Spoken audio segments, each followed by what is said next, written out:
প্রতি বছর 15ই আগস্ট ভারত জুড়ে স্বাধীনতা দিবস পালিত হয়।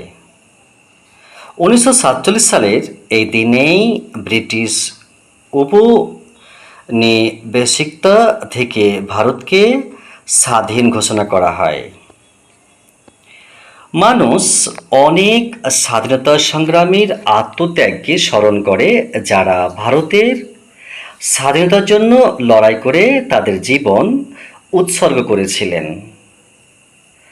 স্বাধীনতা দিবস উদযাপনের জন্য সারা দেশে স্কুল এবং কলেজগুলিতে অনুষ্ঠানের আয়োজন করা হয়, যেখানে ছাত্ররা ভারতের স্বাধীনতার ওপর বক্তৃতা দেয়।